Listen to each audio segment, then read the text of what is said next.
मंडल trade association सारे प्रधान माननीय SP साहब को मिलकर आए हैं। उन्होंने आश्वासन दिया है कि आगे से ये कानून व्यवस्था दुरुस्त की जाएगी और हमें उम्मीद रखते हैं जब इतने बड़े अफसर ने आश्वासन दिया है तो जल्द ये कानून सुधारी होगी। अगर नहीं हुई तो हम अपना हिसाब से जो भी अपना प्रदर्शन करेंगे या नीचे बैठेंगे ऊपर बैठेंगे हड़ताल करेंगे। बाकी अवस्था फिलहाल तो बड़ी ख़राब है। हम एसपी साहब को विश्वास करके डिप्टी कमिश्नर साहब को मिलने जा रहे हैं तो उनके से भी प्रेशर से शायद ये मामला उन्होंने कोई समय मांगा है, कुछ समय दिया है आपको? और उन्होंने ये कहा कि ये मामला जल्दी सोल्व हो जाएगा। कोई टाइम दिया सर उन्होंने? कितने टाइम में? नहीं, ऐसा कोई टाइम नहीं दिया उन्होंने हमारे को। और उन्होंने ये भी कहा है कि सारी बातें मीडिया में नहीं बतानी है अभी, क्योंकि ये चीज़ उनकी भी सिक्योरिटी ठीक है। इसलिए हमें तो उम्मीद रखते हैं कि एसपी साहब जल्द से जल्द हमारे व्यापारियों में जो भय है उसको कम करेंगे और उनको करना भी चाहिए, ये उनकी जिम्मेदारी है। पुलिस प्रशासन होश में आओ, चौकी थानों से आतंकवाद खत्म कर। जो धमकी के बारे में हमारे जो जिस तरह की थ्रेट चल रही है लोगों को, कोई नीचे पैसे दे रहा है, कोई दबाव में आ रहा है, कोई किसी तरीके से एसपी साहब से मिले हैं। हमने सारी व्यवस्था को बताया सभी व्यापारियों ने और एसपी साहब ने अच्छी तरीके से सुनी है, पॉइंटों को नोट किया है। तो 2 से 4 दिन या हफ्ते के अंदर इन चीज़ों पर सख्ताई कर देंगे।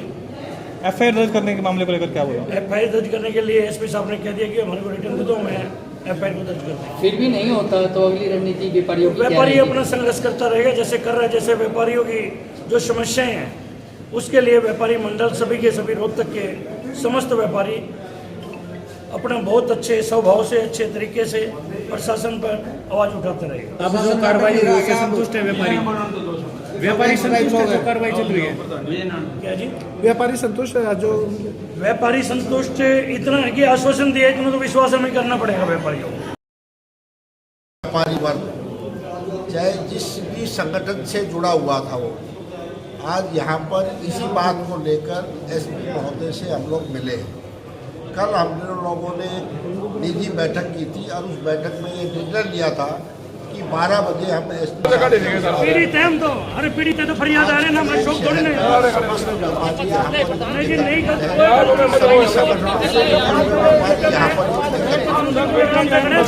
एक ही बात सरकार से और प्रशासन से हरियाणा का व्यापारी आज जीएसटी के बदले